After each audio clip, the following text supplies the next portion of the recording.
जब आप C++ में प्रोग्रामिंग करते हैं तब आपको कई फाइलें ऐसी मिलती हैं जिनका एक्सटेंशन .h होता है।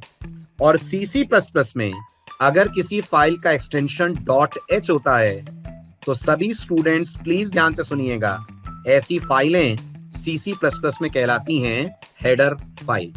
कोई भी फाइल C और C++ लैंग्वेज में अगर .h एक्सटेंशन से आपको दिखे तो ऐसी फाइलें कहलाती हैं हेडर फाइल। तो अगर आप मेरे प्रोग्राम की शुरुआत की 2 लाइनों पे गौर करें तो क्या दोनों में .h लगा हुआ है? क्या दोनों में .h लगा हुआ है? शुरुआत की 2 लाइनें, लेफ्ट वाला पार्ट छोड़ दीजिएगा, अभी हैश इंक्लूड पे मत जाना, आप सिर्फ एंगुलर ब्रैकेट के अंदर देखो, .h लगा हुआ दिख रहा है? दिख रहा है। stdio.h, conio.h। तो अगर मैं आपसे पूछूं ये क्या है तो आप मुझे बोलेंगे सर ये दोनों हमारे प्रोग्राम में वाली हेडर फाइल्स हैं। ठीक है, पेशेंस रखिए, मैं सब बताऊंगा आपको किसका क्या फुल फॉर्म है, किसका क्या पर्पस है, आराम से धीरे धीरे चलिए। ठीक है, तो सबसे पहले जो ऊपर आपको 2 फाइल्स दिख रही हैं, stdio.h और conio.h, they are better known as header file. अब एज अ बिगनर आप मेरे से एक डाउट पूछ सकते हैं कि सर ये तो आपने हमें ऑप्शंस बता दिए, ये तो आपने हमें पहचान बता दी कि किसी फाइल का एक्सटेंशन अगर .h हो तो उसे मान लिया जाता है हेडर फाइल। अब ये बताइए हेडर फाइल्स होती क्या है, हेडर फाइल्स का फायदा क्या है, हम हेडर फाइल्स प्रोग्रामिंग में यूज क्यों करते हैं? तो अब मैं आपको समझाने जा रहा हूं हेडर फाइल्स का पर्पस क्या है, हेडर फाइल्स का फायदा क्या है। ठीक है, ध्यान से सुनेंगे सब लोग, हेडर फाइल का बेनिफिट क्या है।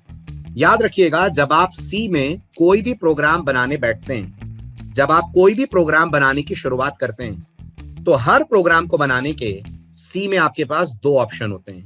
कितने ऑप्शन होते हैं? जल्दी टाइप करिए चैट विंडो में, क्या बोला मैंने?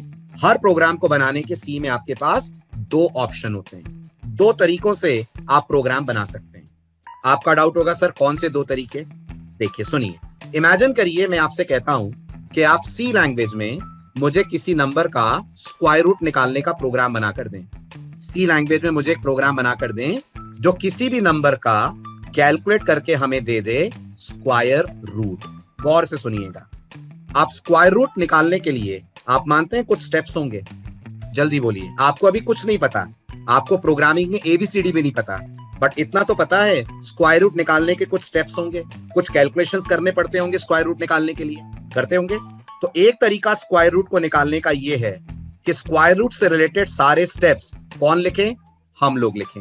हम अपना लॉजिक बनाएं स्क्वायर रूट निकालने का, जो रफली 10 से 12 लाइनों का लॉजिक होगा, जो रफली 10 से 12 लाइनों का लॉजिक होगा।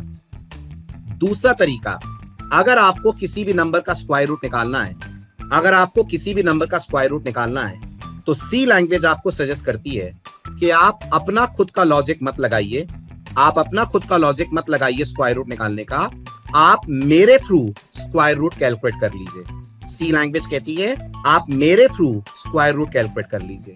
अब डाउट आएगा, मेरे थ्रू स्क्वायर रूट कैलकुलेट कर लीजिए मतलब क्या? तो याद रखिएगा, C लैंग्वेज जिस कंपनी ने आपके लिए डिजाइन करी है, मतलब जिस कंपनी ने आपके लिए ये IDE बनाया है, बताइए जरा कौन सी कंपनी ने आपके लिए IDE बनाया है? जल्दी जल्दी बताइए, कौन सी कंपनी ने IDE बनाया? बोरलैंड ने बनाया है। अगर आज का लेक्चर आप गौर से सुन रहे हैं तो हमारे IDE बनाने वाली कंपनी का नाम है बोरलैंड कंपनी।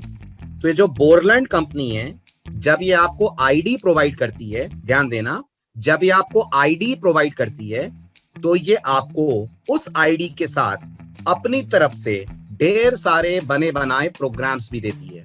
ये कंपनी आपको IDE के साथ ढेर सारे बने बनाए प्रोग्राम्स भी देती है। कौन बनाता है ये प्रोग्राम्स? ये वो कंपनी बना रही है जिसका आप IDE यूज कर रहे हैं। और ये प्रोग्राम्स क्या कहलाते हैं? प्लीज ध्यान से सुनना, ये प्रोग्राम्स क्या कहलाते हैं? ये प्रोग्राम C लैंग्वेज की दुनिया में कहलाते हैं फंक्शंस। ये प्रोग्राम C लैंग्वेज की दुनिया में कहलाते हैं फंक्शंस। और ये फंक्शंस जहां रहते हैं, इनका जो घर है, इनका जो रेजिडेंस है, those files are basically called as header file। मैं पूरी कहानी वापस रिपीट कर रहा हूं, सभी लोग गौर से मेरी बात सुनेंगे। जब आप अपने कंप्यूटर में C लैंग्वेज का IDE इंस्टॉल करते हैं, कौन सा आईडी? कोई भी आईडी।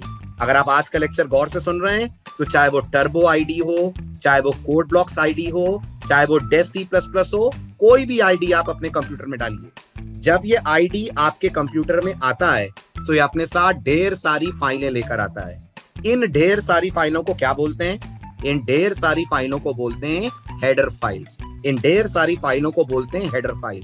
क्या होता है इन हेडर फाइल्स के अंदर? इन हेडर फाइल्स के अंदर प्री डिफाइंड प्रोग्राम्स होते हैं। क्या वर्ड बोला मैंने? Pre defined.